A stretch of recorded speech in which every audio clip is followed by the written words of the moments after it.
Thank you, Miranda, and thank you very much, Permanent Secretary Mahimbali. Guest of Honour, Your Excellency, Deputy Prime Minister, Dr. Mashaka Biteko, Honourable Minister Anthony Mavundi, Honourable Ministers, Excellencies, members of Diplomatic Corps, distinguished guests, ladies and gentlemen, and representatives of civil society. Please allow me to stand upon existing protocols. On behalf of the Organising Committee of DMG Events, Ocean Business Partners Tanzania, and the Ministry of Minerals, Karibu kwenye Tanzania Mining and Investment Forum 2023. Asante. My President, Mr. Christopher Hudson, who was due to be here with us today, sends his regrets and apologies. He was called away to a COP28 related priority. Being on the organising committee of COP28 this year in the UAE, DMG Events recognises the significance of having the dual responsibility of convening global heads of state, investors, stakeholders in industry, whilst also advancing the critical dialogue with respect to the energy transition. As the world accelerates towards a cleaner energy system, climate and clean technology has become one of the defining enablers to decarbonising faster. Such technologies are responsible for the engines in wind turbines, PVC for solar panels, and of course batteries for electric vehicles. Suffice it to say that none of these technologies are possible to manufacture without a range of minerals and metals ingredients, some of them critical, others rare, such as lithium, graphite, cobalt, nickel, and rare earth elements.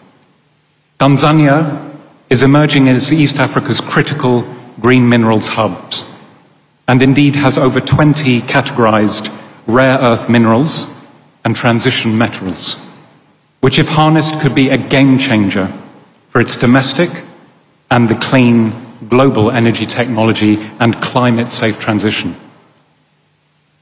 Speaking with the PS and a mining company a few days ago, we were reminded of how hugely invested just one country, for example, is, such as Australia, who have 74 companies invested in minerals and mining across Africa, and the majority representatives are in Tanzania, around 14 companies.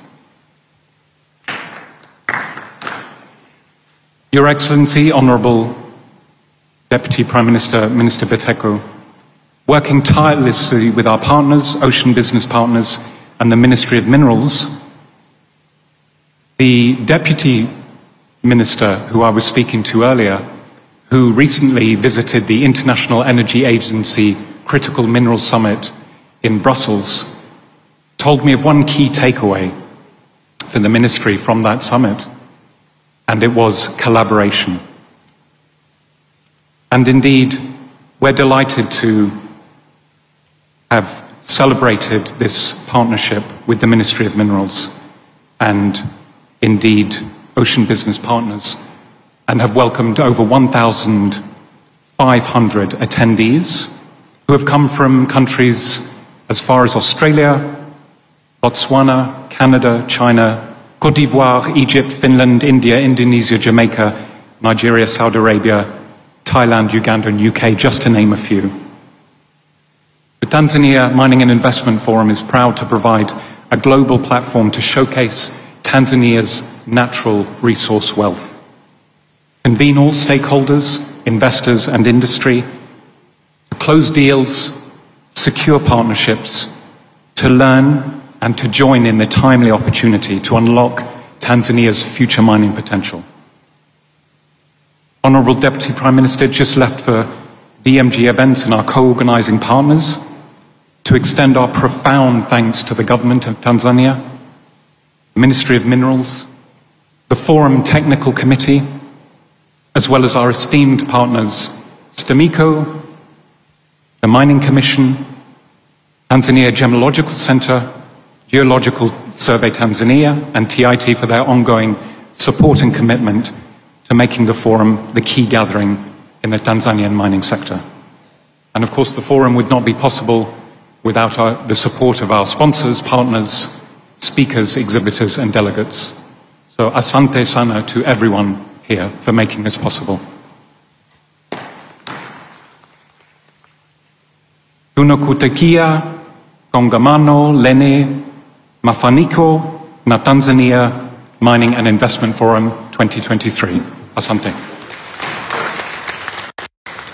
Asante sana, Damien, for your Kiswahili closing. And we've been challenged to collaborate and to work together to move things forward in this industry. Just a quick reminder about the interpretation device. English is on channel 1, Kiswahili on channel 2. The speeches today and the content will be in both English and Kiswahili.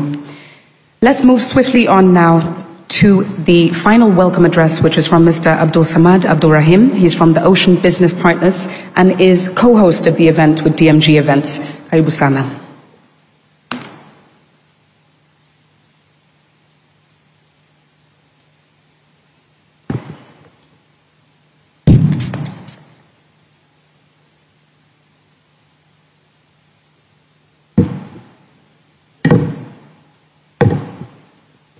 Bismillahirrahmanirrahim.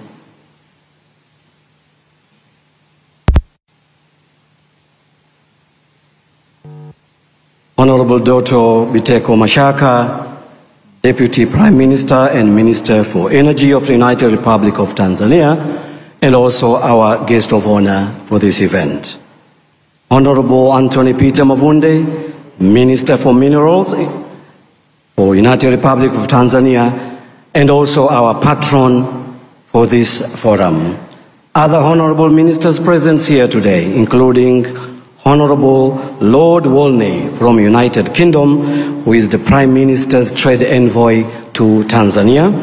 Honorable Shaibu Hassan Kadwara, my brother responsible for water, energy, and minerals in Zanzibar. Honorable Mudrik Soraga, Minister of State in the President's Office, Labor, Economy and Investment in Zanzibar. My eldest brother, Honorable Dr. Peter Lokaris, Minister of State responsible for minerals in Uganda. Honorable Monica, my sister who has traveled all the way from Malawi, Honorable Monica Changanamuno. I hope I got it right, my sister. Responsible for mining. Also, Mr. Abdurrahman bin Khalid Al-Balushi, special delegation from the Kingdom of Saudi Arabia, who is Under Secretary for Minerals and Resources. Excellencies, ambassadors, high commissions, and members of diplomatic corps, attendants here, our regional commissioners, permanent secretaries, and senior representative, religious leaders, and my brother, the Regional Commissioner of Dar es Salaam. My brother, we are safe and we have been safe. Asante sana. Sana kwa kutulinda, to make sure our delegates are safe all these days. Members of the Parliament, business leaders, members of the media, distinguished guests, ladies and gentlemen, protocol observed. Welcome to Tanzania Mini Mining Indaba.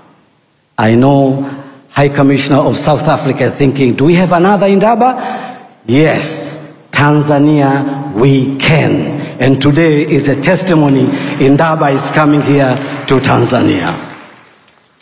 Honorable Dr. Biteko, Deputy Prime Minister, I wish to begin by thanking you personally and also Madam President for not being here, of course, but of course you are representing her today.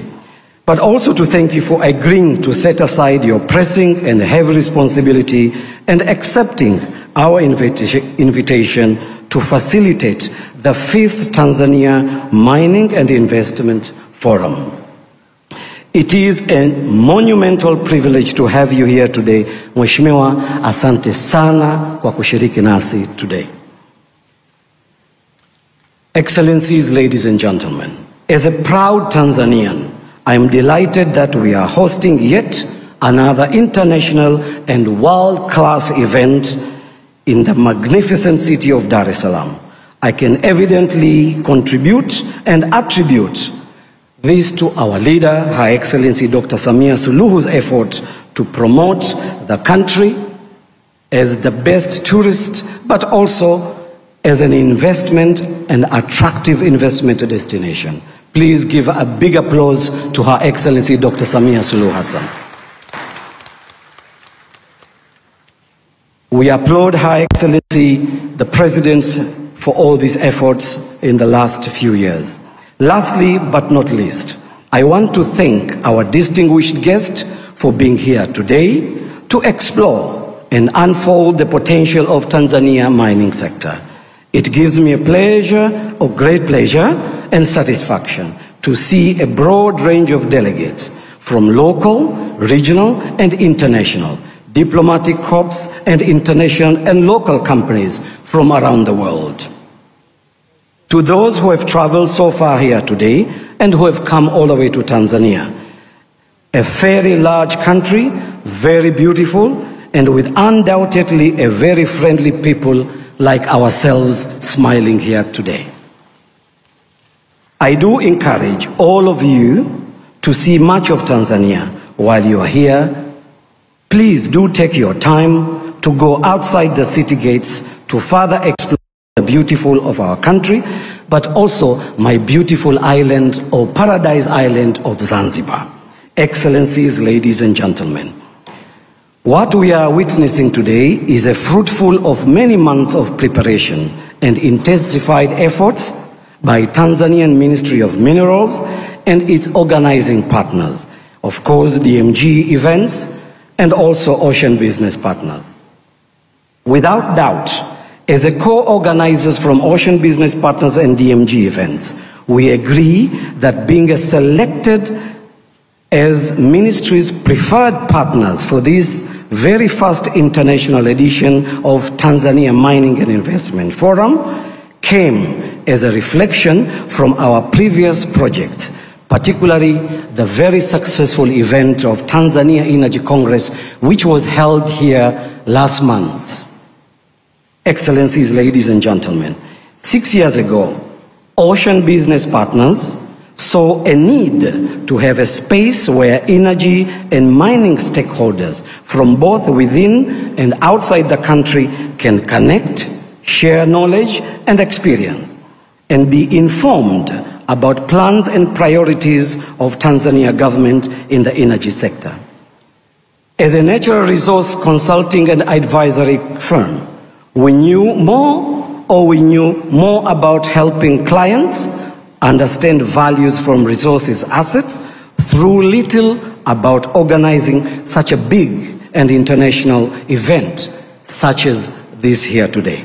Therefore, we invited DMG Events, a global company handling events of the global avenues and exhibition, to join us, and evidently we had inaugural of the first Energy Congress in 2017, which was officiated by Her Excellency Dr. Samia Suluhu Hassan when she was the Vice President of United Republic of Tanzania. The tales about success of this event, Honorable Deputy Prime Minister, reached the ears of our friends at the Ministry of Minerals, and a new partnership was born. I'm proud for what we have accomplished here today.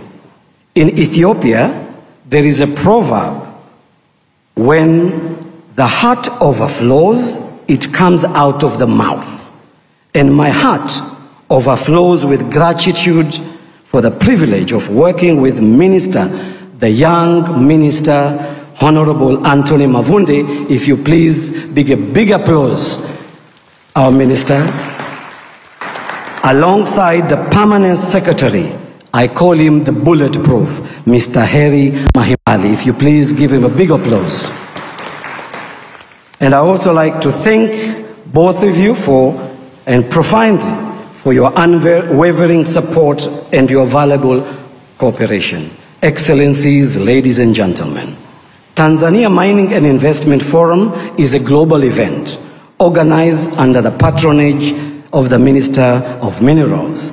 This year's event brings together over 2,000 stakeholders in the industry across the world. As my colleague Damien has mentioned, I don't need to mention all these countries: Vietnam, Thailand, Australia, part of the world, including the cabinet-level government officials, investors, business leaders, and researchers. Particularly, this event aims to attract new mining investors from around the world, exchange views on how to improve the environment to speed up investment opportunities and operation. It also aims to deliver world showcasing of brands, especially Tanzania brands, to the entire mining value chain. It also aims to bring light to new market and opportunities such as business-to-business opportunities and so forth. Mheshimiwa Dr. Biteko, there is a say in Kiswahili, wanasema umoja ni nguvu, utengano ni udhaifu. The Swahili proverb goes, I wish to acknowledge the contribution of numerous actors in the organization of this event. These include our OBP team, DMG team, members of our organizing steering committee, which of course been chaired by our young man, Mr. Msechu, who is also here. If you please, if you are there, members of the organizing committee, please stand up so that everybody can see here that Tanzanians, we are able to host mining in Daba. Of course, our partners, Anglo Gold Ashanti, Barrick Gold, Taifa Mining, Total Energies, Tembo Nickel, Stanbic Bank, Solar Nitrochemical, TRX Gold, Auking, NMB Bank, Transmec Limited, Oryx Energy, and CRDB. The forum Unlocking Tanzania Future Mining Potential reflects the current effort by our government to reform our economy and attract investors. This avenue helps to publicize investment opportunities in Tanzania while underscoring the investment in the country. You see the proverb in Swahili say mgeni njoo mwenyeji apone. This is to say, welcome my guest that I too may benefit. We hope the investors who are here today will convince that if they invest in Tanzania, they can profit and make profit as well as our country. Excellencies, ladies and gentlemen, I conclude by earnestly commending Her Excellency Dr. Samia Suluhu's commitment to make Tanzania a good address for mining and business investment and other investment, of course. Tanzania, as many of us, is our country rich endowed with varied minerals ranging from gold, diamond, rubies, tanzanite, gemstone, nickel, copper, and so forth. So her effort to make our country internationally competitive while ensuring a proper balance of benefits to the investor. I consider this gathering as one of more planks in building the mutual trust of investment and also inflows to the sector. Over the next few days, I hope we will have a fruitful discussion, and I hope together we can raise the contribution of the mineral sector in Tanzania and gross domestic product. Thank you very much indeed. I thank you very much. Tanzania, kazi endelee. Asante sana. Thank you very much. Our partner from Ocean Business Partners, Abdul Samad Abdul Rahim. And for reminding us that there are bulletproof members of the team that have been behind this Tanzania Mining in Daba. We've changed the name.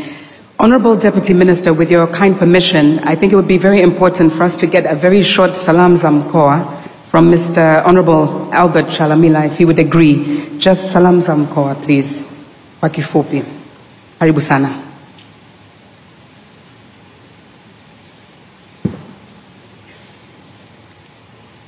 Honorable Deputy Minister, Honorable Deputy Prime Minister of the United Republic of Tanzania, Dr. Biteko, we, the common citizens of Dar es Salaam, we feel honored to be with you this morning. Na tumpigie makofi sana Mheshimiwa Waziri kuwa hapa leo. I would like also to forward a word of thanks to Honorable Mavunde kwa namna pia alivyoandaa mkutano huu vizuri sana. Naye pia tumpigie makofi mengi sana. The organization of course is good. And of course, whoever is here is very happy of course to be with us this morning also. Dar es Salaam and Tanzania is a good land in fact to invest. I do welcome all who are here to visit and to revisit Dar es Salaam, and if possible, so to have time to close your eyes in different tourism attractions around Tanzania, and of course get time also to be there.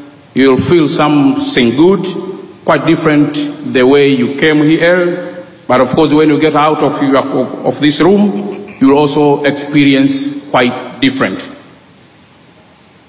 Mheshimiwa Naibu Waziri Mkuu, Dar es Salaam iko salama sana, na tunamshukuru sana Mheshimiwa Mavunde kama ambavyo nimesema, lakini zaidi pia nawashukuru sana wageni wote kwa kuwa hapa mkoa wa Dar es Salaam, na ambao kwa hakika ni mkoa ambao uko salama sana. Her Excellency President Dr. Samia ensured investors with stable and predictable policy, friendly investment environment, and all that encourages you investors to to invest at our land. Finally, do not get out of this meeting room without having some words of Swahili. I want you all, when you get out of this room, to at least be fluent in Swahili, because Swahili is our national language. Asanteni sana kwa kunisikiliza. Asante sana, Mheshimiwa. I think it's very important to be welcomed by the host of the city, that was the Regional Commissioner of Dar es Salaam and our host in this city. We're going to get a very short word from the Minister of Mining from Malawi, the Honorable Monica Changamanmuno, who is going to come and talk to us. As we mentioned before, she's traveled all the way from Malawi to be here to also share her experience. And we welcome her to the podium now to also hear some few remarks, how things are in Malawi and the synergies therein. A very warm welcome. Karibu sana.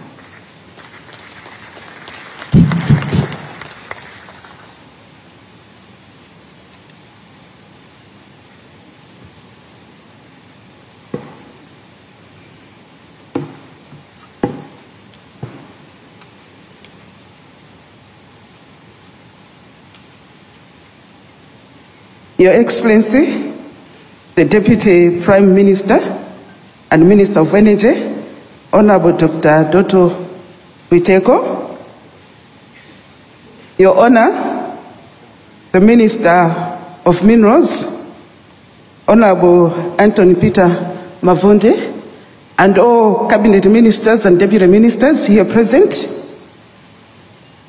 our Senior Minister all the way from Uganda, Honorable Dr. Peter Lukeris, Minister of State responsible for minerals,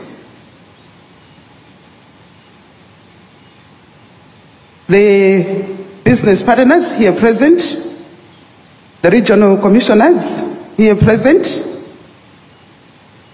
the permanent secretaries here present, all ambassadors here present, invited guests, captains of the industry and the stakeholders, and allow me to stand on all protocols already observed. I bring greetings from His Excellency, Dr. Lazarus Magathi Chakwera, the President of the Republic of Malawi, and the people of Malawi. Let me thank the government of the United Republic of Tanzania, through the Minister of Minerals, for inviting me and my delegation to come to this mining forum at this time where Malawi is just a greenfield in the mining sector. We are excited to be here, and I was joking with the minister last night that The day I was coming here, it was raining in Malawi. And I've brought the rains here. And that's why it rained yesterday. But we are excited to be here, and I really want to thank you so much for inviting us and the warm welcome that we have received in your beautiful country. Honorable Deputy Prime Minister, I would like to begin by saying that Malawi recognizes that mining is one of the key growth sectors that can significantly contribute to the socio-economic growth and development of the country. Currently in Malawi, mining contributes 1% to the GDP. However, the sector has huge potential to contribute to the development of the country. The sector's annual growth trajectory is pegged at 10% to 15% when all the quick win mining projects become operational. Right now we have several projects that are coming in the pipeline, and we are excited because once these projects are going to be done, I'm sure that Malawi is going to be somewhere.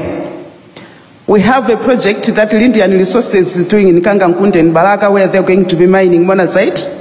We have a project with Global Metals where they're going to be mining in niobium, that's in Kanyiga, in the northern part of Malawi. We have a graphite project in the central part of Malawi where NGX is going to be mining. We also have the largest rutile deposit in the world in the central part of Malawi where Sovereign Metals is going to be mining, and we are excited that Rio Tinto has already come into that project. We also have a project on heavy mineral sands in Makanchila, which is along the lake, where Mawe is going to be doing its mining. We also have a bauxite project around Muranje Mountain, where Akatswiri is going to be mining there. And these are exciting projects that we have. And again, we're about also to reopen the Kairekea uranium mine, where Lotus is going to be doing its work. And again, we also have a rare earth project by Nkango. These are exciting projects that we have. But as I said, we are just learning, and we are here basically to learn and see the areas of collaboration that we can have between our countries. The government, under the dynamic leadership of Dr. Lazarus Makathi Chakwera, has singled out mining as one of the drivers of change, economic development, wealth and employment creation for the people of Malawi. In this view, the first in the history of the country, a standalone Ministry of Mining has been established. In the previous governments, this was just a department under other ministries. But in this current regime, this is a standalone ministry because we want to have a lot of focus on the mining sector. This is further pronounced in the Malawi Vision 2063, where mining is prominent under Pillar 2, which is industrialization. The mineral sector in Malawi, as I said, is still a greenfield mineral investment area, endowed with a lot of mineral resources of economic importance. The rich mineral endowment is due to its geographical setting within the East African Rift System. Most of the minerals are yet to be adequately explored and sustainably exploited for the economic development of the country. The minerals include rare earth elements, niobium, uranium, coal, bauxite, lithium, graphite, limestone, copper, phosphate, apatite, rutile, titanium, gold, gypsum, nickel, iron, dimension stones such as sodalite, granite, among others. For a long time, I thought Malawi had done something bad to God, because I would hear about mining developments in Zambia, mining developments in Mozambique, mining in the United Republic of Tanzania, but little was being heard about Malawi. And therefore we thought, what have we done? But I think you and I can agree now that, no, God has been so gracious to each country. Each country has its own portion. It has its own minerals that God has given us. And it's just upon us as countries to be able to dig and see what is it that we have for ourselves. Honorable Deputy Minister, the occurrence of these minerals, peace and stability in the country, and the deliberate political will to put the mining sector among the top priority lists of economic activities for socio-economic development of the country, among others, create a conducive environment for serious and capable investors to invest in mining in Malawi.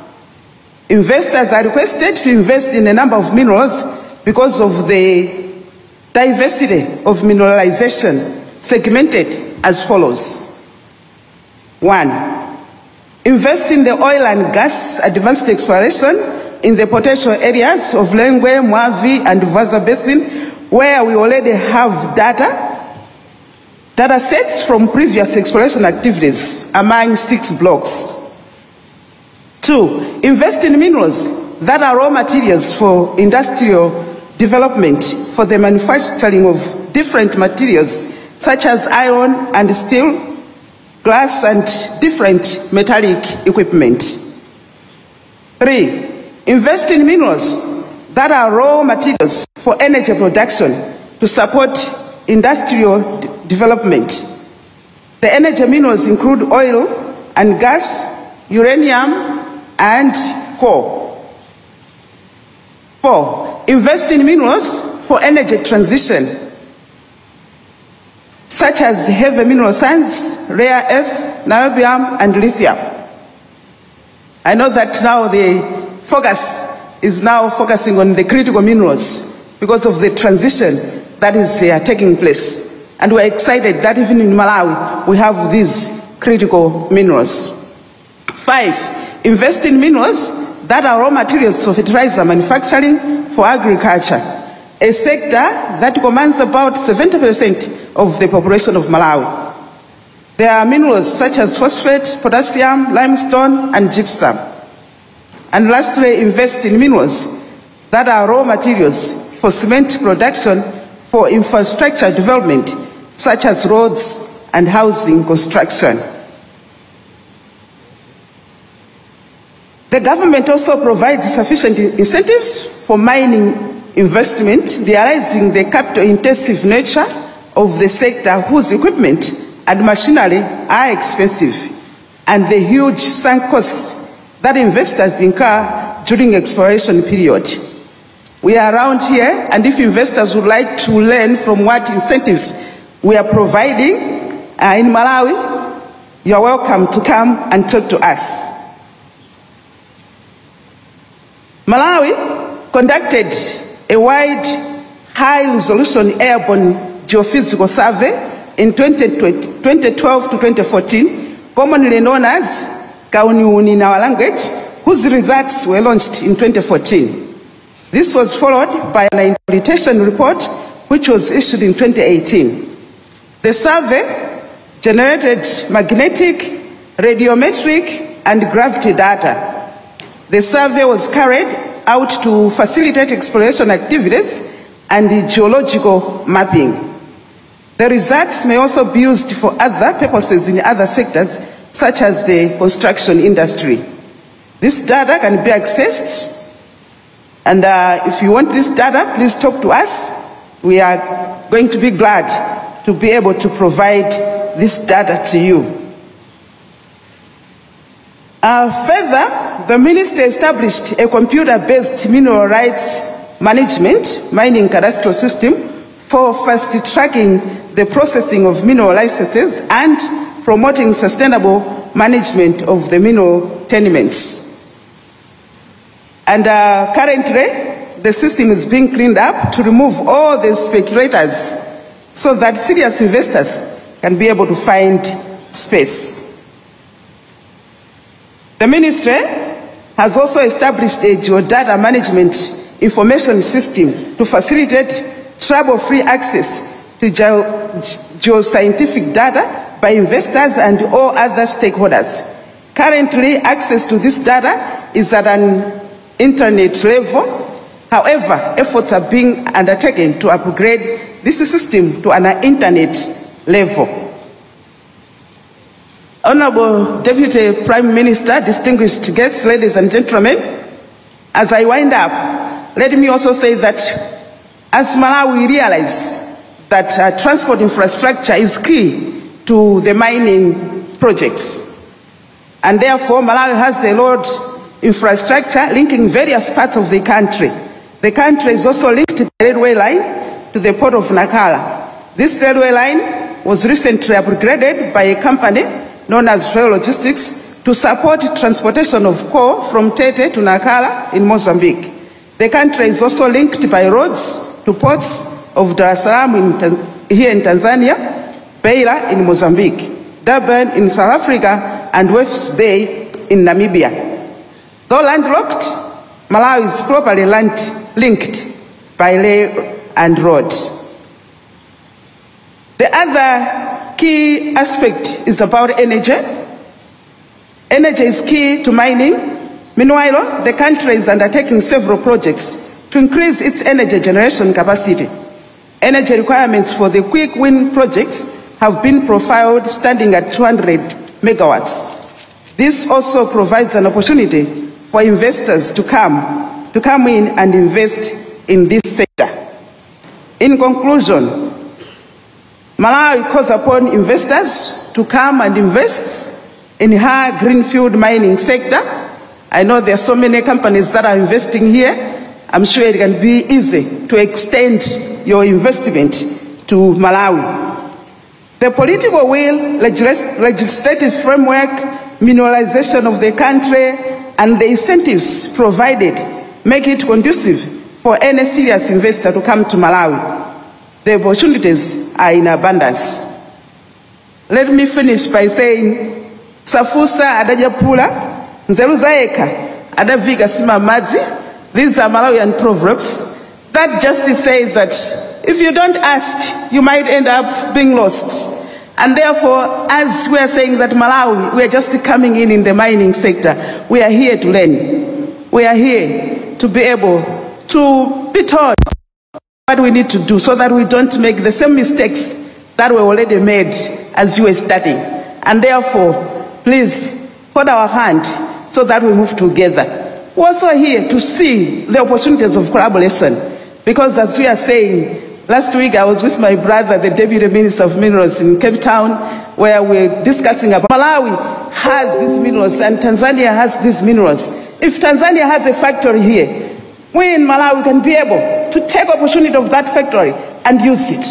And then for Malawi can have also a factory for mineral X. And then Tanzania and all other African countries that have that mineral can also take an opportunity to use that factory. And therefore, let's collaborate as African countries so that value addition is done within Malawi. Your Excellency, Deputy Prime Minister, all cabinet ministers here present, distinguished guests, ladies and gentlemen, I would like to thank you so much. Asante sana. Thank you very much. Honorable Minister of Mining from Malawi, the Honorable Monica Changa Namuno. Can we give her another round of applause to escort her to her seat? Very impassioned speech there, opening the doors to collaboration between Malawi and Tanzania and beyond. I think this is not only the Tanzania Mining and Investment Forum anymore. We've expanded the scope. So thank you very much. We would also like to get a short hello from the Minister of Minerals from Uganda, Honorable Peter Lockris, to also get a feel for what is happening in Uganda. Very briefly, an overview. We welcome you to the podium and hope that you'll make it really short and sweet, that we capture the essence of what's happening in Uganda in a few short minutes. A very warm welcome, Honorable Minister.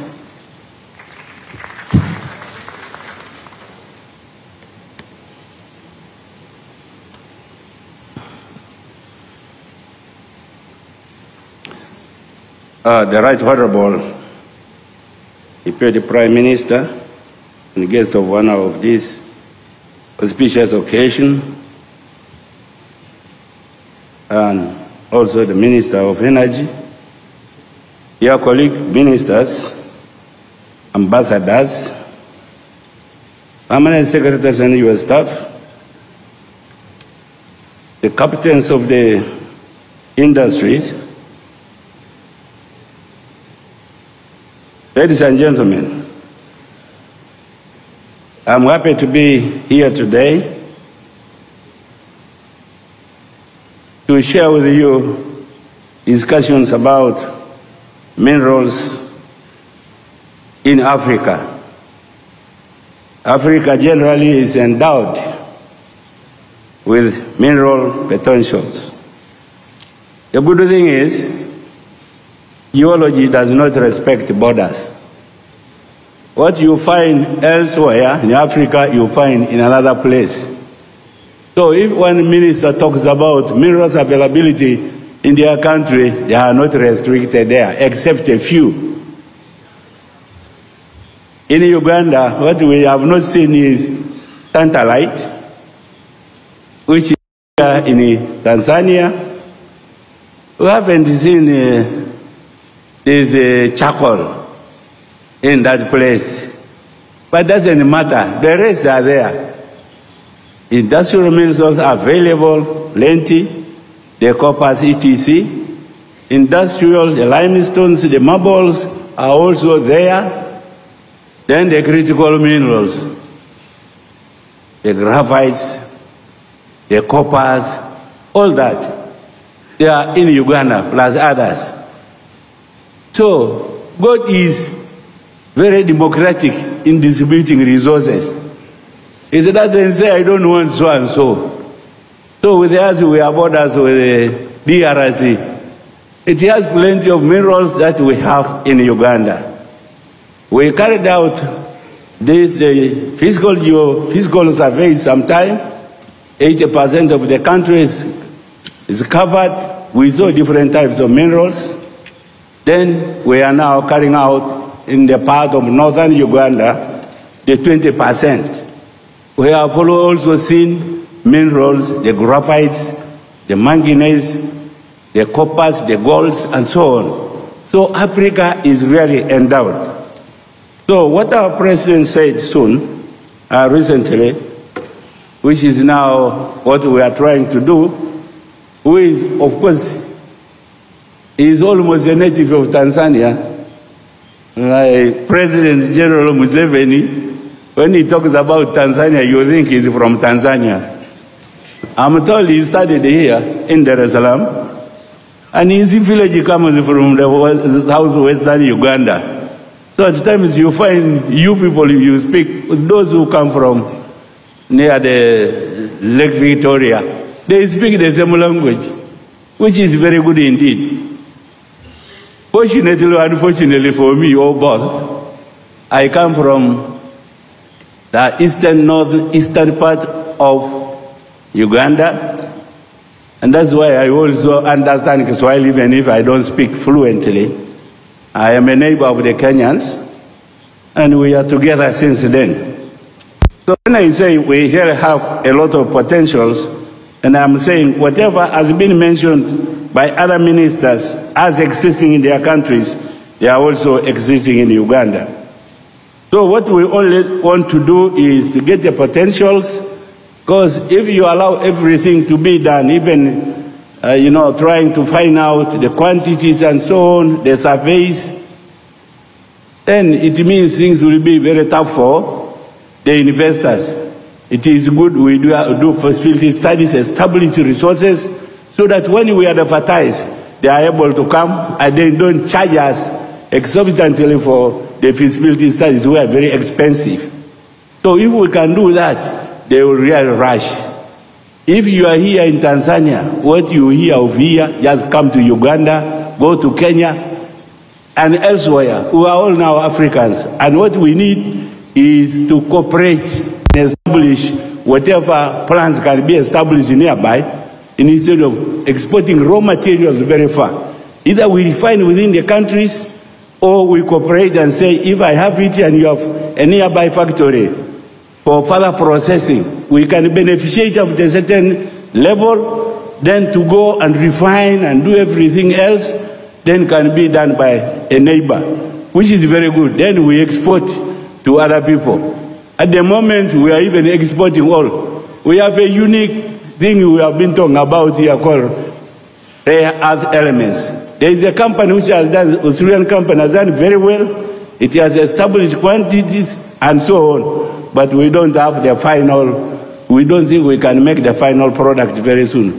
Why we think we must beneficiate, we must process, is to avail work for our people, so that some of the investment remains within Africa, to develop Africa, other than taking wholesale when they are just ours outside the countries. And this has been what our country has been doing. And we are always talking with you, the people of Tanzania and the rest of East Africa and Africa. Congo is very near. We had a meeting very recently talking about all these things. So, Right Honorable, the thing is cooperation to beneficiate, to refine, so that the resource, much of the work is done by our people.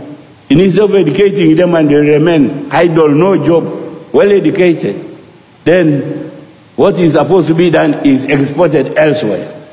This, I think, is not right. We should be able to do it, and that is what our friend and our leaders are really aiming at. I know Tanzania has gone very far, but we are moving. The opportunities are really very great. Cooperation. If, say, a plant, like maybe for a plant for nuclear, is in Tanzania, and you have got the uranium as we do in Uganda, we should be able to bring it and we process for generation of electricity and not to enrich it for purpose of war.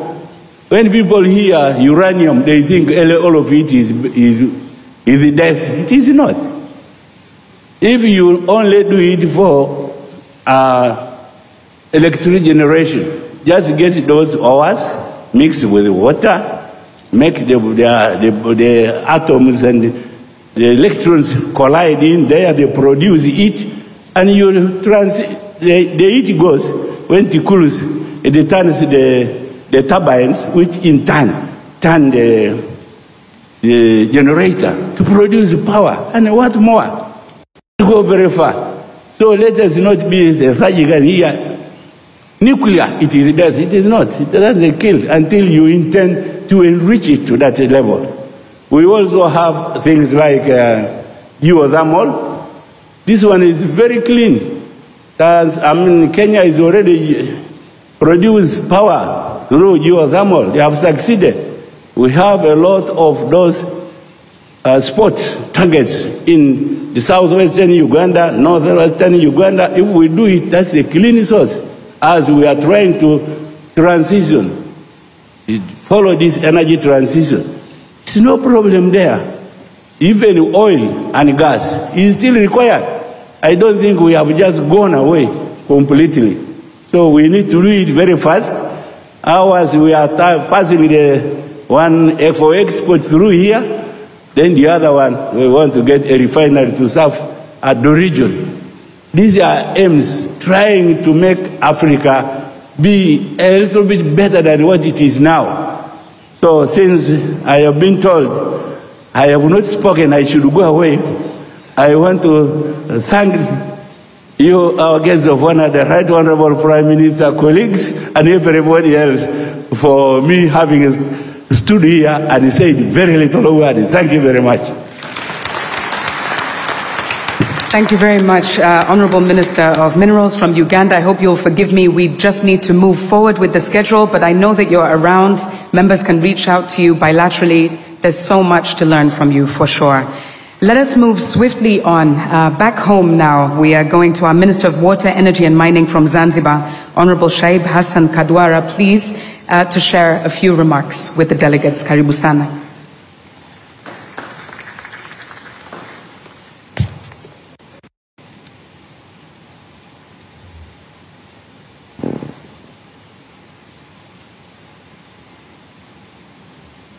Mheshimiwa Dr.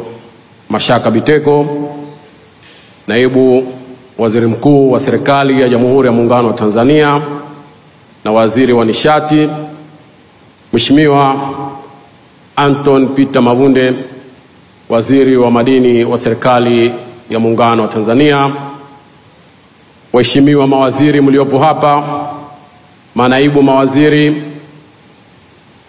Mheshimiwa Albert Shalamila, mkuu wa mkoa wa Dar es Salaam, na wakuu wa mikoa wote ambao mko hapa, makatibu wakuu mkiongozwa na ndugu yangu Heri Mahendeka na yule Joseph Kilangi wa Wizara ya Maji, Nishati na Madini Zanzibar, wakuu wa wilaya, mabalozi mliopo hapa, nimemuona balozi Katanga pale, Profesa Asad na wengineo, wageni waalikwa, Jamhuri ya Muungano wa Tanzania, Jamhuri ya Muungano wa Tanzania, Jamhuri ya Muungano wa Tanzania. Mheshimiwa mgeni rasmi, awali ya yote ninamshukuru Mwenyezi Mungu kwa kutupa fursa nyingine ya kuwa pamoja katika kutimiza lengo letu hili la kufanya mkutano wa kimataifa wa uwekezaji katika sekta ya madini hapa kwetu. Mheshimiwa mgeni rasmi, kwa niaba ya Serikali ya Mapinduzi Zanzibar, Wizara ya Maji, Nishati na Madini, na mimi mwenyewe binafsi, napenda nimshukuru ndugu yangu Mheshimiwa Anton Peter Mavunde kwa mashirikiano makubwa ambayo anatupatia ndani ya serikali yetu ya Jamhuri ya Muungano pamoja nasi tulioko Zanzibar. Mheshimiwa Naibu Waziri Mkuu, huu ni uendelezo wa pale ambapo ulipaacha wewe. Kwa hiyo Mheshimiwa, usiwe na wasiwasi, shughuli inaendelea. Mheshimiwa Naibu Waziri Mkuu, sitokuwa na speech kubwa. Zaidi ni kushukuru ujio huu ambao kwetu ni fursa na itaendelea kufungua fursa kwa kule Zanzibar. Niwaombe wageni wetu waalikwa, mkaribie Zanzibar. Ni beautiful island of Africa, ni sehemu ya utalii. Vile vile tunategemea Zanzibar kufungua soko la madini, Zanzibar soko. Kwa hiyo kila ambaye atakuwa project proposal yake tunamkaribisha sana, na wale ambao watakuwa wale ambao wafanya biashara ambao watakuwa na nia ya kufungua biashara zao Zanzibar za kusaminisha madini, tunawakaribisha sana.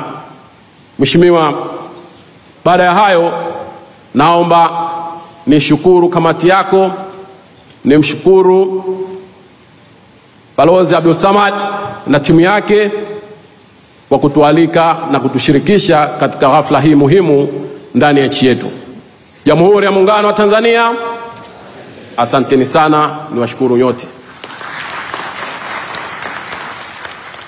Asante sana Mheshimiwa. Kabla kuendelea, naomba kutambua uwepo wa Tanzania Youth in Mining.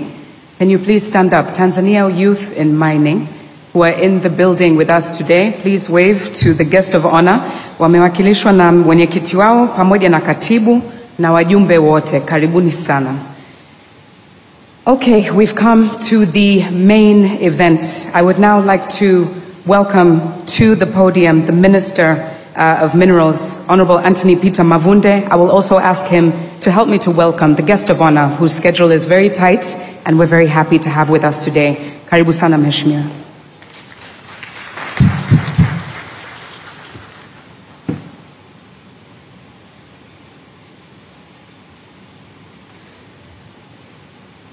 Mheshimiwa Dr. Doto Mashaka Biteko, Naibu Waziri Mkuu na Waziri wa Nishati wa Jamhuri ya Muungano wa Tanzania, Mheshimiwa Shaibu Hassan Kaduara, Waziri wa Maji, Nishati na Madini, Serikali ya Mapinduzi ya Zanzibar, waheshimiwa mawaziri wote mliopo, kipekee ni watambue Mheshimiwa Waziri Dr. Peter Lokeris, Waziri wa Nchi, anayeshughulikia masuala ya madini kutoka Uganda, Mheshimiwa Monica Changanamuno, waziri wa madini kutoka Malawi, Mheshimiwa Dr. Steven Remamo Kiruswa, naibu waziri wa madini, Mheshimiwa manaibu mawaziri mliopo,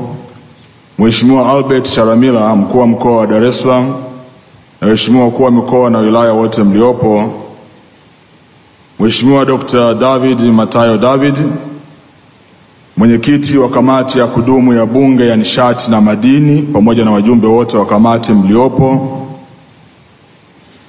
Waheshimiwa wabunge wote mliopo, Bwana Heli Maimbari, katibu mkuu wa Wizara ya Madini, makatibu na manaibu katibu wakuu wote mliopo, Waheshimiwa mabalozi mnaowakilisha nchi zenu, viongozi wa dini wote mliopo, viongozi wa vyama vya siasa, viongozi wote wa serikali na taasisi mbalimbali mliopo, wadau wote wa mkutano huu, waandishi wa habari, mabibi na mabwana, Jamhuri ya Muungano wa Tanzania. Mheshimiwa Naibu Waziri Mkuu, kwanza kabisa nianze kwa kumshukuru Mwenyezi Mungu mwingi wa rehema aliyetuwezesha kufika hapa siku ya leo na kujumuika pamoja katika mkutano huu mkubwa wa kimataifa wa madini na uwekezaji unaofanyika nchini Tanzania.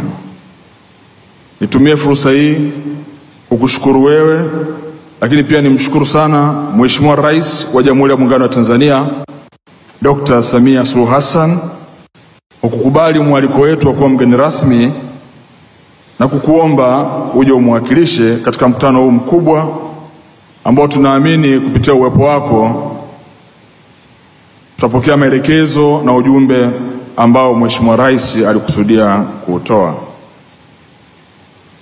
Nichukue fursa hii kipekee kabisa kukushukuru wewe binafsi kwa kazi nzuri na kazi kubwa ulioifanya na hata kupelekea mkutano huu mkubwa kufanyika hapa nchini Tanzania. Kazi hii uliisimamia kwa kiwango kikubwa ukiwa waziri wa madini, na leo tuko hapa tukisherehekea moja ya matunda yako ya kazi nzuri ulioifanya katika nchi yetu ya Tanzania, na hasa umuhimu wa kuwa na mkutano huu mkubwa wa madini na uwekezaji nchini Tanzania. Mheshimiwa Naibu Waziri Mkuu, tunakushukuru sana. Mheshimiwa Naibu Waziri Mkuu, kama unafahamu kuwa mkutano huu hufanyika kila mwaka kwa lengo la kukutanisha wadau mbalimbali wa madini kutoka ndani na nje ya nchi ili kubadilishana mawazo, uzoefu na ujuzi kuhusu shughuli za sekta ya madini.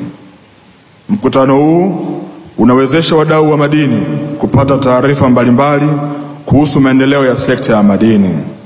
Aidha, mkutano huu unatoa fursa ya kuhamasisha na kukuza uwekezaji katika sekta ya madini kwa kuendelea kufahamisha ulimwengu rasilimali tulizonazo na utayari wetu katika kushirikiana na jumuiya ya kimataifa katika kuendeleza rasilimali madini tulizonazo.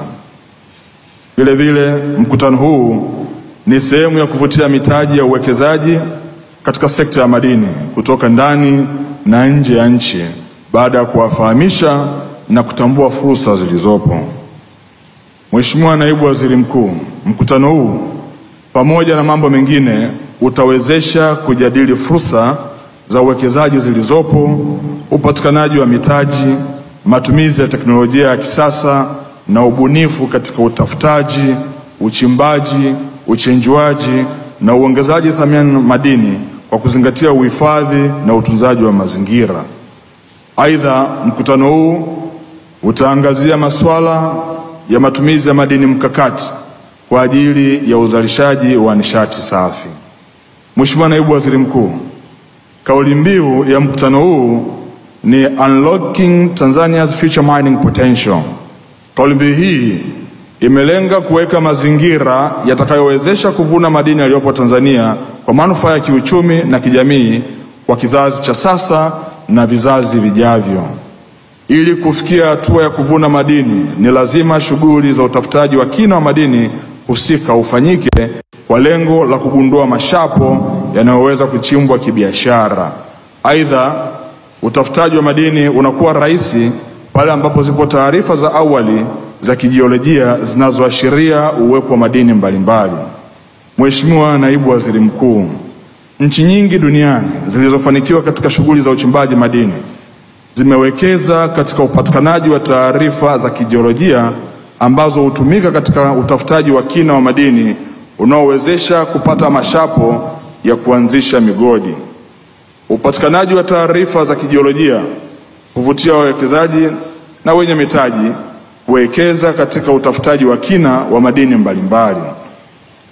Tanzania tumejaliwa kuwa na madini mbalimbali, madini ya vito, na hapa ndio nyumbani kwa madini ya Tanzanite, lakini vile vile madini ya ujenzi, madini ya viwandani, madini ya metali na nishati. Haya yote yanatakiwa kuendelezwa kwa manufaa ya ukuaji wa uchumi wa wananchi wa taifa kwa ujumla.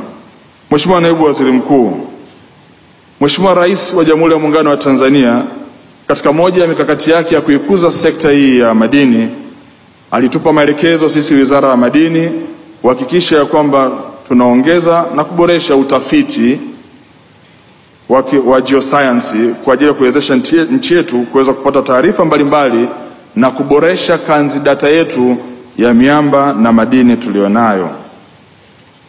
Mheshimiwa Naibu Waziri Mkuu, bado mpaka sasa hatujawa na taarifa za kutosha za kijiolojia zinazoweza kutumiwa na wawekezaji mbalimbali katika kufanya shughuli za utafutaji wa kina wa madini.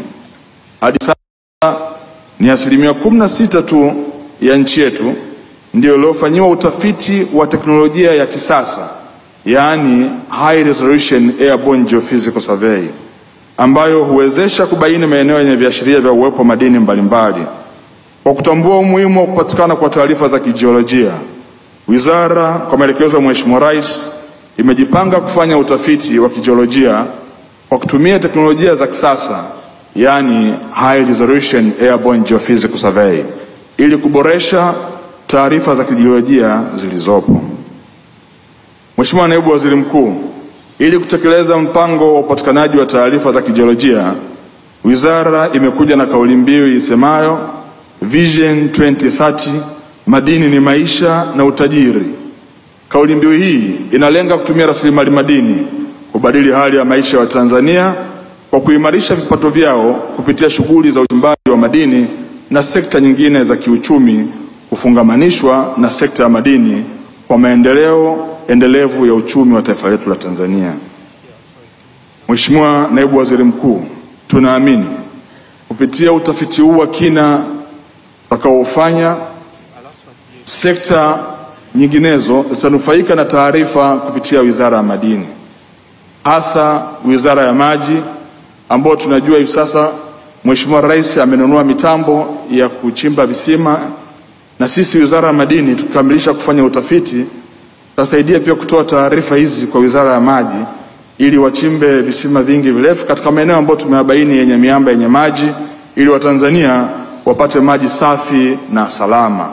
Lakini pia Wizara ya Kilimo wanao mkakati wao wa uchimbaji wa mabwawa 100 kwa lengo la kuwa na hifadhi ya maji lita bilioni 900, na kazi hii pia inahitaji kuwa na vyanzo vizuri vya maji.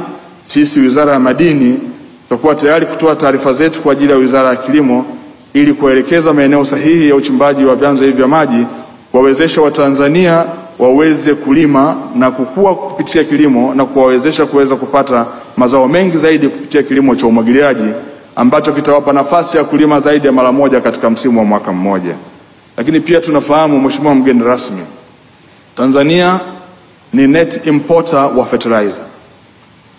Tunaagiza zaidi ya tani 350,000 za mbolea, na asilimia kubwa ya mbolea inayoagizwa ni DAP, NPK na urea. Mheshimiwa mgeni rasmi, tukifanya utafiti wetu wa kina, tukiwa tuna taarifa ya data yetu na tukaiboresha, iko baadhi ya miamba ambayo inaweza ikatumika kama malighafi kwa ajili ya viwanda vya mbolea. Tanzania tunaagiza kwa wingi DAP, tunaagiza NPK pamoja na urea. DAP inatokana na phosphorus ambao unaiweza kuipata vizuri kupitia miamba hii. NPK ambao ni nitrogen, phosphorus na potassium unaweza pia kuipata kupitia taarifa za miamba hii. Lakini pia urea ambayo inatokana na gesi itokanayo na makaa ya mawe, na yenyewe pia unaweza kuipata kupitia miamba hii. Mheshimiwa mgeni rasmi, hii inapelekea kuona haja ya sisi kama wizara kufanya utafiti wa teknolojia ya kisasa ya high resolution airborne geophysical survey katika eneo kubwa zaidi nchini ifikapo mwaka 2030.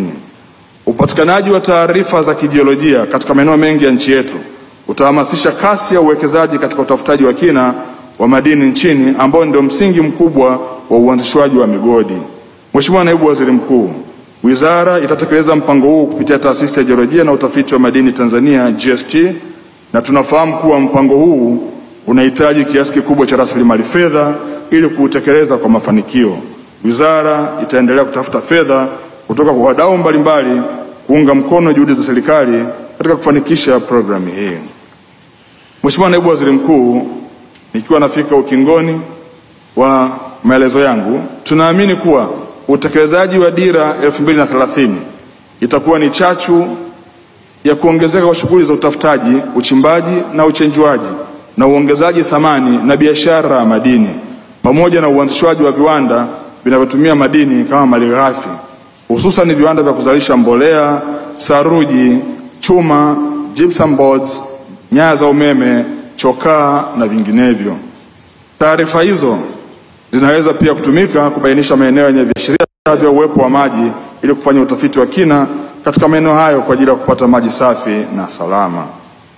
Mheshimiwa Naibu Waziri Mkuu, nichukue fursa hii tena kuwakaribisha wageni wetu wote wa ndani na nje ya nchi kwenye mkutano huu muhimu wa sekta ya madini. Karibuni sana Tanzania.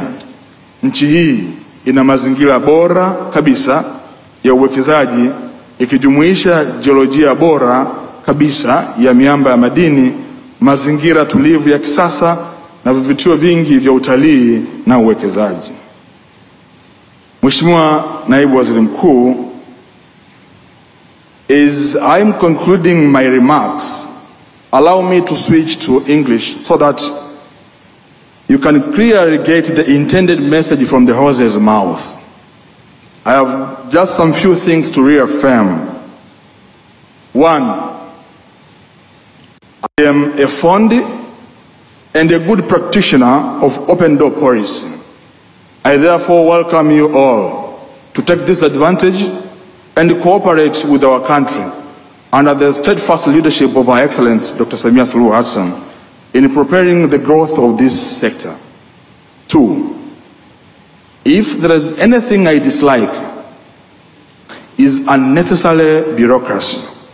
I want to assure you that I'll keep things moving and making it easy in investing and doing business in Tanzania, especially mining sector.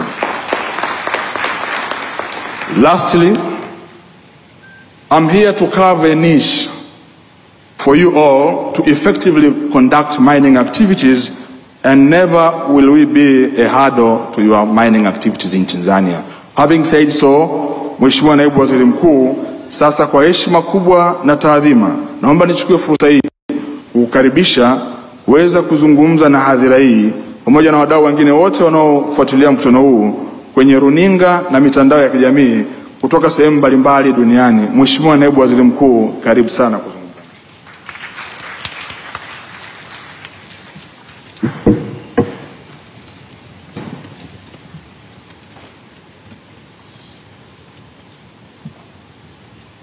Tukae. Let's get seated. Mheshimiwa Anton Peter Mavunde, Waziri wa Madini, pamoja na waheshimiwa mawaziri wote mlioko hapa, Mheshimiwa Shaibu Kaduara, Waziri wa Maji, Nishati na Madini kutoka Serikali ya Mapinduzi ya Zanzibar, Mheshimiwa Steven Kiruswa, Naibu Waziri wa Madini, pamoja na waheshimiwa manaibu waziri wote mlioko hapa, Mheshimiwa Albert Chalamila, mkuu wa mkoa wa Dar es Salaam, pamoja na waheshimiwa wakuu wa mikoa kutoka mikoa mbalimbali hapa nchini, viongozi wa vyama vya siasa, Mheshimiwa David Matayo, mwenyekiti wa kamati ya kudumu ya Bunge ya Nishati na Madini, pamoja na waheshimiwa wajumbe wote wa kamati ya kudumu ya Bunge ya Nishati na Madini, Mheshimiwa Heli Mahimbali, katibu mkuu Wizara ya Madini, pamoja na wakatibu wakuu wote kutoka wizara mbalimbali mlioungana pamoja nasi, waheshimiwa sana mabalozi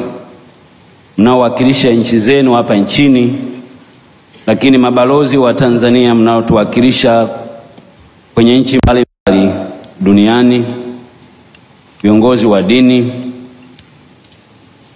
viongozi wote wa serikali na taasisi wote mlioungana pamoja nasi, waandaaji wa mkutano huu OBP na DMG, wadau wa mkutano huu, waandishi wa habari, mabibi na mabwana, Jamhuri ya Muungano wa Tanzania. Kwanza, kabla sijasema, naomba mtambue kuwa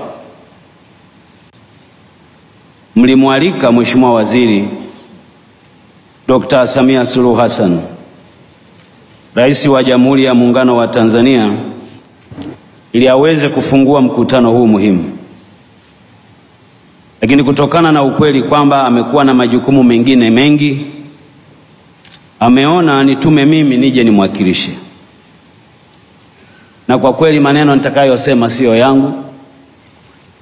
Mimi nakuja kusema maneno ya aliyenituma. Na kwa hiyo nitajizuia sana kutoa maoni yangu, ukizingatia aliyenituma ni rais wa nchi, mkuu wa nchi.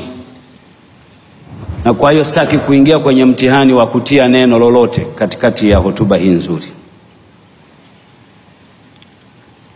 Mheshimiwa Rais, wakati ninamjulisha kuwa nimefika Dar es Salaam kwa ajili ya shughuli hii, pamoja na kupewa hotuba ya kuwasilisha hapa, lakini amenituma salamu maalum kutoka kwenye ziara aliyoko huko Zambia. Ameniambia nawatakieni mkutano mwema na yuko pamoja nanyi, na yote mtakayokubaliana yawasilishwe serikalini kwa ajili ya utekelezaji. Sasa Mheshimiwa Rais, hotuba yake ni hii. Awali ya yote, napenda kumshukuru Mwenyezi Mungu kwa kutujalia afya njema na kutuwezesha kukutana hapa katika mkutano wa kimataifa wa uwekezaji wa mwaka 2023. Naomba vile vile nikushukuru sana wewe Mheshimiwa Waziri wa Madini, pamoja na wasaidizi wako wote, waandaaji na wadau, kwa kunialika kuja kushiriki pamoja nanyi. Nitumie fursa hii kutambua kampuni ambazo zimekuwa na mchango mkubwa kwenye maandalizi ya mkutano huu: Anglo Gold Ashanti, Barrick Gold, Total Energy, Stanbic Bank, Temple Nickel, TRX Gold yani Buckreef Mining, Solar Nitrochemical na AU King, pamoja na waandaaji OBP na DMG. Kwanza kwa kufanya mkutano huu mzuri na maandalizi ambayo nimejulishwa yamekamilika bila matatizo yoyote. Ninaomba vile vile mtambue kuwa sote tunajua kuwa uwekezaji katika sekta ya madini unahitaji fedha nyingi. Hivyo ninaomba kuchukua fursa hii kuzipongeza taasisi mbalimbali za fedha za ndani, ikiwa na pamoja na benki ya CRDB, NMB, Azania na KCB kwa kutoa mikopo kwa wachimbaji wetu na makampuni ya uchimbaji madini.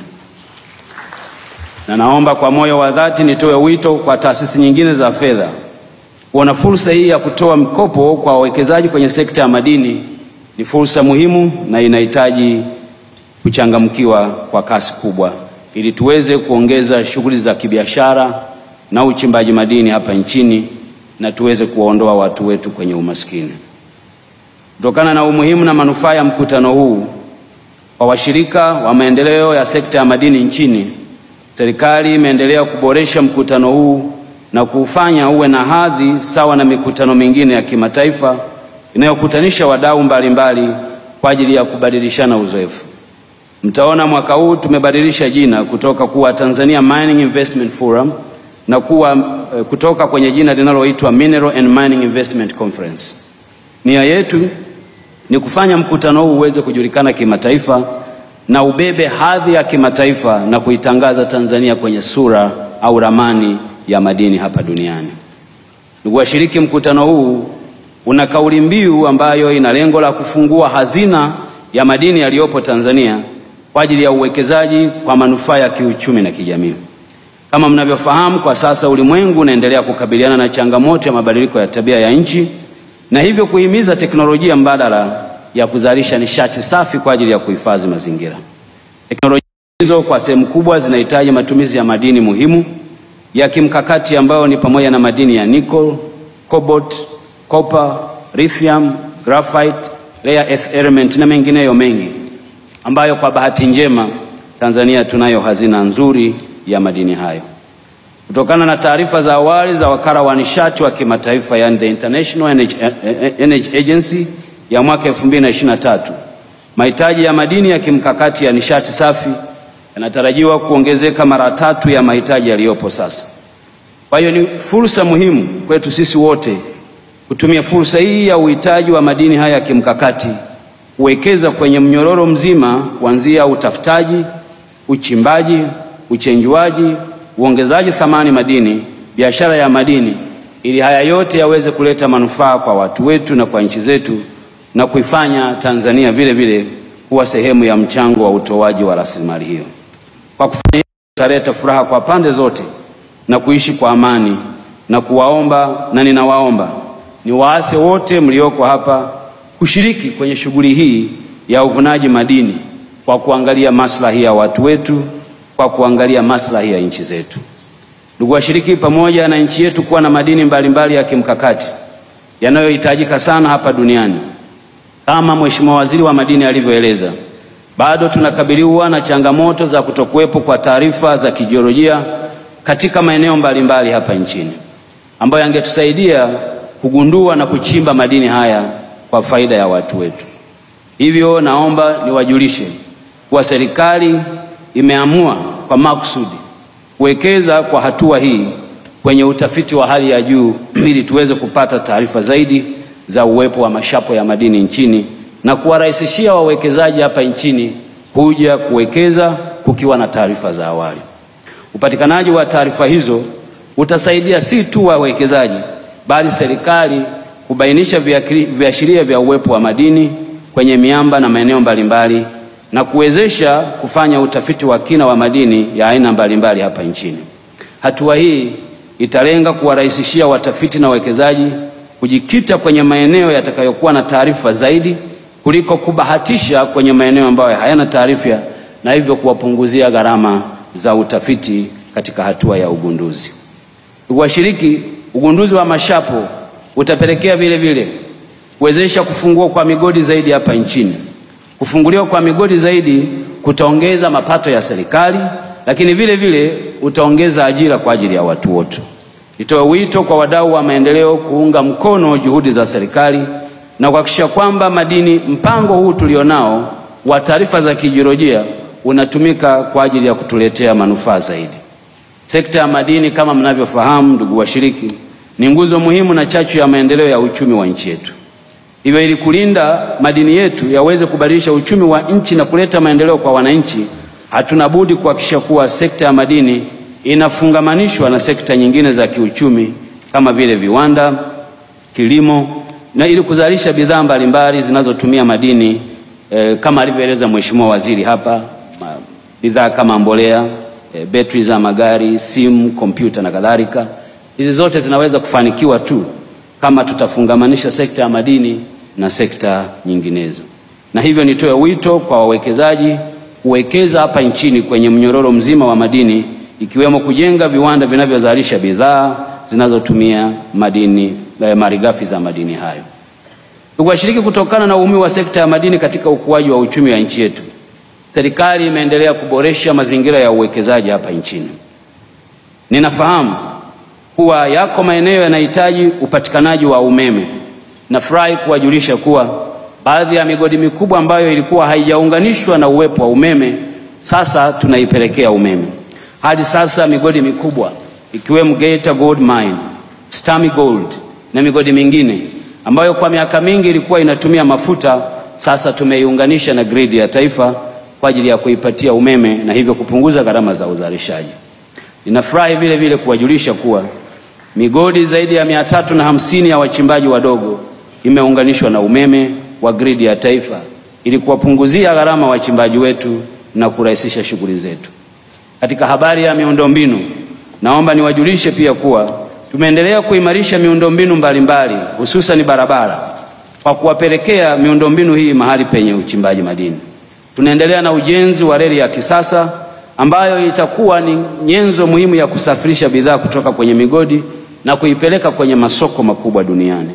Nataka niwahakikishieni vile vile kuwa tunaendelea na ujenzi wa barabara kwenye maeneo ya migodi mikubwa, migodi ya kati na migodi midogo. Nia yetu ni kuwafanya wachimbaji wetu waweze kupata nafuu zaidi ya ubebaji wa mizigo. Ndugu washiriki, pamoja na uwepo wa mkutano huu wa kimataifa, serikali haijawasahau wachimbaji wadogo. Serikali inatambua umuhimu wa wachimbaji wadogo kwenye uchumi mkubwa wa madini nchini. Serikali inatambua uwingi wa wachimbaji wadogo ni fursa muhimu ya kukuza uchumi wa nchi yetu, kuwapatia ajira vijana walio wengi, lakini kuhamisha teknolojia kutoka kwa wakubwa kuipeleka kwa walio wadogo. Serikali imeendelea kutambua mchango wao na imeendelea kuwasaidia kwenye maeneo yao. Hivi karibuni nilipata bahati ya kualikwa na Mheshimiwa Waziri wa Madini kwa ajili ya uzinduzi wa mitambo ya uchorongaji iliyonunuliwa kwa ajili ya kusaidia wachimbaji wadogo. Ninafurahi kuwajulisha kuwa kazi hii inaendelea. Tutaagiza mitambo mingine zaidi kwa ajili ya kuwaongezea nguvu wachimbaji wetu wadogo ili taarifa za kijiolojia walizonazo zitokane na sayansi iliyopatikana kwenye uchorongaji. Kwa wachimbaji wakubwa, nataka niwahakikishie kuwa mazingira ya uwekezaji yameendelea kuboreshwa. Hivi ninavyosimama hapa, hadi sasa kwa kipindi kifupi, kampuni 9 za kimataifa za uchimbaji mkubwa wa madini zimeingia ubia na serikali kwa ajili ya uchimbaji wa madini mbalimbali, ikiwemo madini ya nickel, kinywe, mineral sands, yani mchanga wa baharini, rare earth elements, dhahabu pamoja na almasi. Hivyo nataka niwatoe wasiwasi wawekezaji wote wakubwa nchini na walioko nje ya Tanzania, na kwa kupitia mkutano huu niwajulishe kuwa Tanzania ni mahali salama pa kuwekeza. Karibuni mwekeze kama walivyokuja wengine. Nataka niwaombe, hatutakuwa na urasimu wala ucheleweshaji litakapokuja swala la uwekezaji. Kazi yetu ni kujenga mazingira rahisi na rafiki kwenu ili kuwe na hali ya manufaa kwa pande zote, yani win-win situation. Ndugu washiriki, nimefahamisha pia kuwa baada ya kufunguliwa kwa mkutano huu kutakuwa na mada mbalimbali zitakazojadiliwa na wataalamu pamoja na wadau kutoka ndani na nje ya nchi. Nimeona mada zinazohusu umuhimu wa madini ya kimkakati, yani critical and strategic minerals, mada ya masuala ya utunzaji wa mazingira. Mada hizi ni muhimu kutokana na uelekeo wa dunia wa kutaka kupunguza hewa ya ukaa kutokana na matumizi ya gesi inayozalishwa na mafuta ya dizeli na petroli kwenye magari. Niwaombe mtumie fursa hii washiriki wote kukaribia kwenye mkutano huu, mjadili, maana hili ni kongamano, mkongamane, mje na mapendekezo na sisi kama serikali tutayachukua na kuyafanyia kazi. Na hili nataka nieleze tu kwa kifupi. Mkutano uliopita wa mwaka jana kulikuwa na maazimio 9. Ninafurahi ubunifu wa Wizara ya Madini. Wameyachukua maazimio yote 9. Wametengeneza jarida au chapisho ambalo nimeliona hapo mezani, ambalo limeonyesha yale tuliyoazimia kwenye mkutano uliopita na yamefanywaje kazi, na naamini yale ambayo mtayapata kwenye mkutano huu vile vile tutayatengenezea mpango mkakati kwa ajili ya kuyatekeleza. Na kwa hili nawapongeza sana Wizara ya Madini kwa kuja na mrejesho huo. Mkutano huu haupaswi kuwa mkutano wa kupiga picha. Unapaswa kuwa mkutano wa kazi. Yale tunayozungumza leo, kesho tuone tofauti inatokea kwenye sekta yetu ya madini.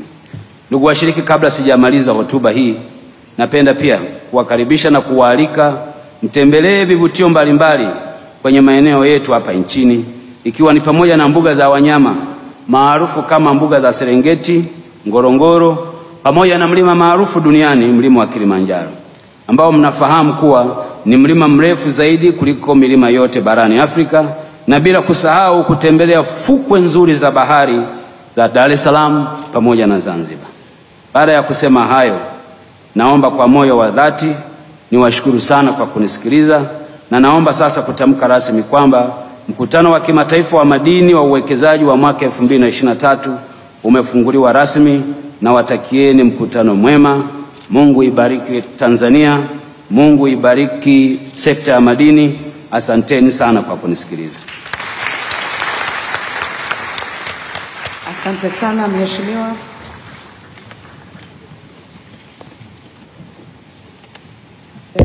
Na mtazamaji wa TBC1, Naibu Waziri Mkuu Dr. Doto Biteko akikamilisha kuzungumza mahotuba yake, ambayo akinukuu yale ambayo amesemwa na Rais Dr. Samia Suluhu Hassan, akiwa amemwagiza kufika hapa kwa ajili ya kumwakilisha katika mkutano wa kimataifa wa uwekezaji katika sekta ya madini. Tusikie kile ambacho kinazungumzwa, halafu nitakupitisha katika yale ambayo yamezungumzwa na viongozi mbalimbali ambao wamefika hapa. Mheshimiwa Naibu Waziri Mkuu na Waziri wa Nishati, Mheshimiwa Waziri wa Madini, itoshe tu kusema itifaki imezingatiwa. Hapa tuna zawadi ambayo imebuniwa na kutengenezwa na Kituo cha Gemolojia Tanzania. Zawadi hii imetengenezwa kwa madini ambayo yanapatikana hapa nchini, na haya madini ni aina ya zoezite. Tunasema zoezite in ruby, ambayo ni madini ambayo ni mwamba madini ya ruby yanapatikana. Na madini ya ruby yana gharama kubwa sana ukiachilia yale ya damu. Sasa nini maana yake? Kwenye zawadi hii, Mheshimiwa Naibu Waziri Mkuu, kwenye mnara huu ambao tumeutengeneza, na haya madini yanaonekana ya meusi yanaitwa honorable, lakini haya madini ya kijani, haya madini ya kijani ni aina ya anhydrite. Kwa pamoja katika mwamba huu yanapatikana madini ya ruby. Mheshimiwa Naibu Waziri Mkuu, mnara huu unafungua, unamaanisha kwamba ni mnara mrefu, sio kama ule wa Babeli, lakini mnara mrefu unaimulikia dunia, na juu yake una kito cha samani ambacho inawakaribisha wawekezaji. Mheshimiwa Rais anawakaribisha wawekezaji kuja kuwekeza nchini kwa kushirikiana, kwa kuvuna pamoja kwa usawa. Mheshimiwa Naibu Waziri Mkuu, naomba nimkabidhi dada hapa aweze kumkabidhi Mheshimiwa Waziri wa Madini, naye atakukabidhi zawadi hii.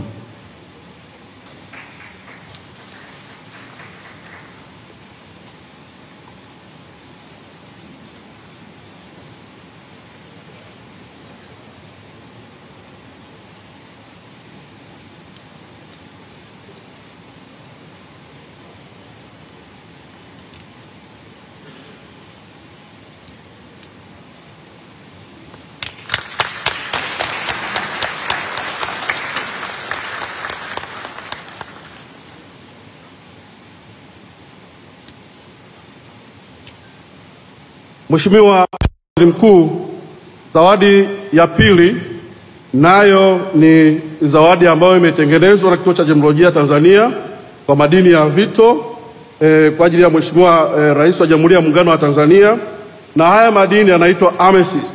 Maana yake ina symbolize deep love, happiness and wealth. Sasa ni upendo wa dhati wa mama yetu Samia Suluhu Hassan kwa Watanzania na watu wote duniani, lakini furaha na utajiri. Hii inamaanisha kwamba utajiri wa madini tulionayo, na mama anasema mwaka 2020-30 madini ni maisha na utajiri.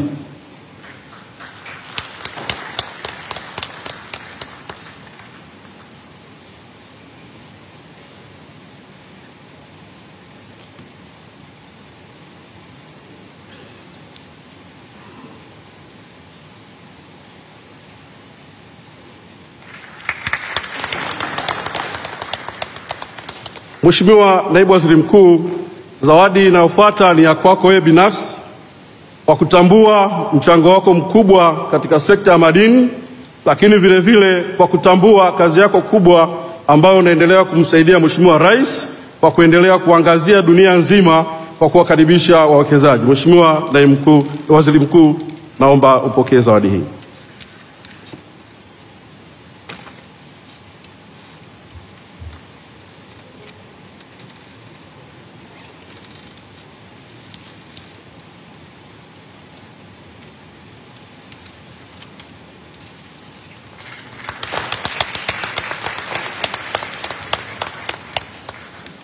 Asanteni sana kwa kunisikiliza.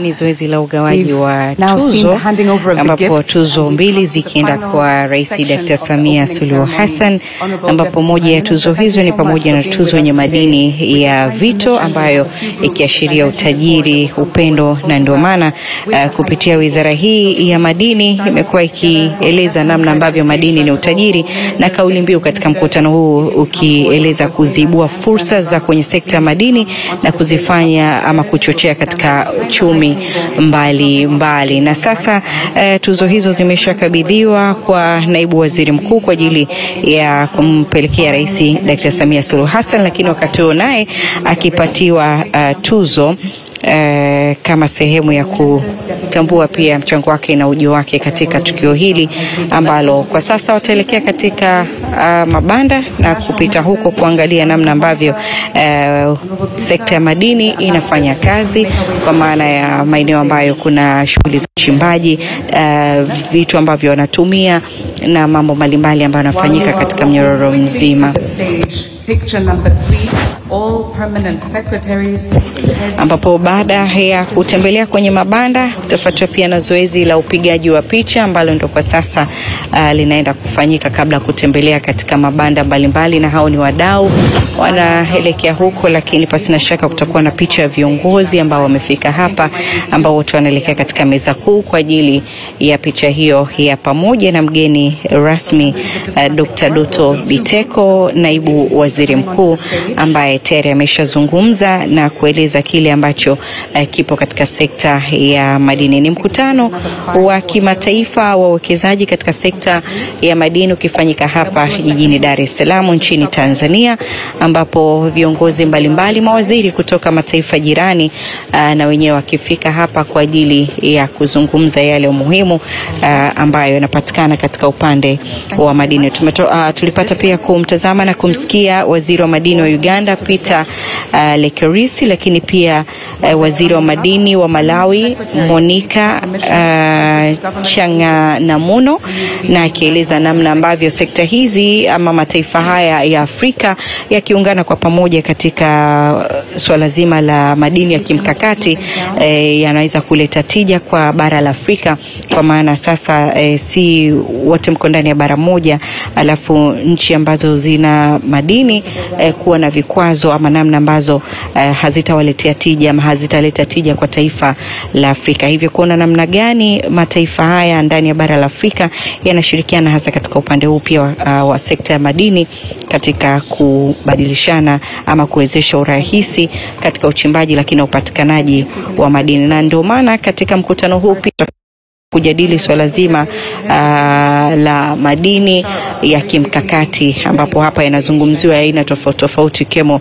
Tunapozungumzia madini, mchanga pia ni madini, lakini kuna yale madini ambayo tunapata vifaa ambavyo ndio tunatumia katika ujenzi wa majumbani, gypsum na vingineyo, nayo ni sehemu ya madini ambayo yatajadiliwa hapa. Kwa hivyo si madini ambayo tumezoea tukisikia madini unajua tu ni vito, tutatengeneza hereni, cheni na mambo mbalimbali ambayo tunasema na yake, lakini kwa sasa madini ya kimkakati na yenyewe yakitazamwa hapa katika kuhakikisha kwamba na kwenyewe huko yanaleta utajiri kwa wale wachimbaji wadogo, wakati mpaka wale wakubwa, lakini wadogo wakipewa fursa sasa na wenyewe kusogea mpaka kuwa wakati na kuja kuwa wakubwa zaidi. Na ndio maana kunakuwa na mikutano kama hii, na huu ni mkutano wa 5, mtazamaji wa TBC1, ni mkutano wa 5 ambao unawakutanisha wawekezaji lakini pia na wale ambao wapo katika mnyororo mzima wa madini, ikiwemo wachimbaji wadogo, wakati pamoja na wakubwa. Kwa hivyo bado unaendelea hapa, na utakuwa ni mkutano wa takriban siku 2, na sasa zoezi linaloendelea hapa ni la picha, kabla hatuja kupeleka moja kwa moja katika upande wa mabanda mbalimbali, ambako huko na kwenyewe utaweza kwenda kuona namna gani teknolojia katika uchimbaji wa madini na yenyewe inachukua nafasi katika sekta hii ya madini. Kwa hivyo huko mwenzangu Anwar Mkama atakupitisha katika mabanda ambapo mgeni rasmi anatazamiwa kupita huko kwa ajili ya kutazama namna ambavyo teknolojia na mambo mbalimbali katika sekta hii ya madini. Sponsors, please step off the stage this way.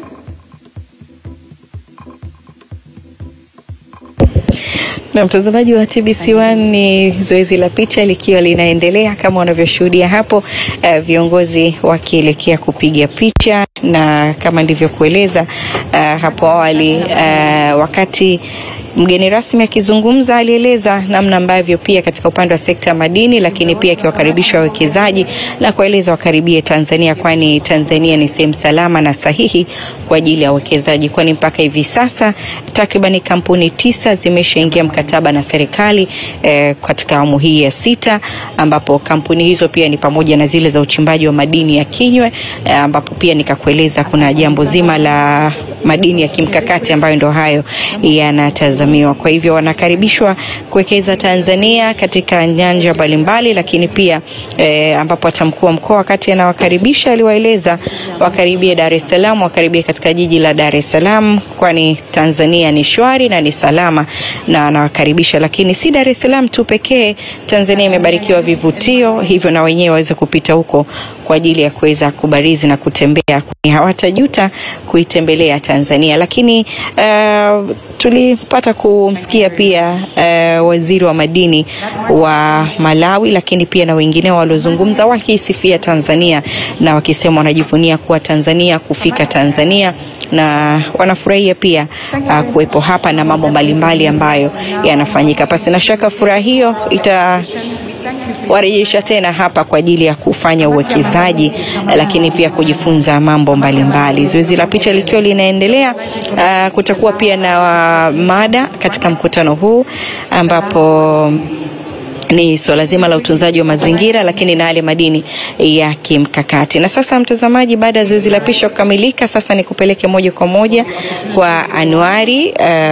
Anwari ananiambia bado niendelee kidogo kukusimulia, akiwa tayari basi utaungana naye moja kwa moja. Lakini nikwambie tu mtazamaji kwamba katika sekta hii ya madini, katika upande wa swala zima la fedha, takriban bilioni 3 kwa mwaka 2021, lakini kwa mwaka huu takriban dola bilioni 3.4, ikiwa ni ongezeko, lakini pia ambapo hiyo ni fedha mapato kwa kununua, lakini pia na kuuzwa kwa madini. Lakini ajira takriban 14,308 kwa mwaka 2021, lakini kwa mwaka huu ajira takriban 16,662. Kwa hivyo unaweza kuona ni kwa namna gani sekta hii inachangamkiwa kwa kada mbalimbali, na wenyewe wakiwekeza katika sekta hii, wakikimbilia na kupelekea kuongezeka kwa pato la taifa, ama kuchangia katika pato la taifa katika wizara hii ama sekta hii ya madini.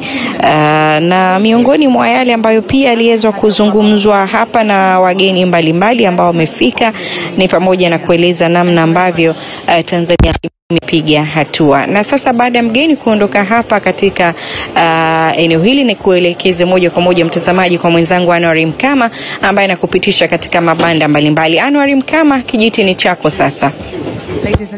Na mtazamaji wa TBC1, tupo hapa nje ya ukumbi wa kimataifa wa Julius Nyerere. Kama unavyoona hapa tunamsubiri mgeni rasmi katika shughuli hii ambaye ni naibu waziri mkuu Mheshimiwa Dr. Doto Biteko, ambaye hatawaongoza basi wageni, lakini pia viongozi mbalimbali kutoka ndani na nje ya nchi kuja kuangalia mabanda ambayo yapo hapa katika nje ya ukumbi huu wa kimataifa wa mikutano wa Julius Nyerere. Mabanda yapo ni mengi sana na watu wamejitokeza wengi, watu ni wengi. Mabanda ya vito na madini yapo hapa ni mengi, na watu wamekuwa wakipita banda hadi banda na kwenda kuangalia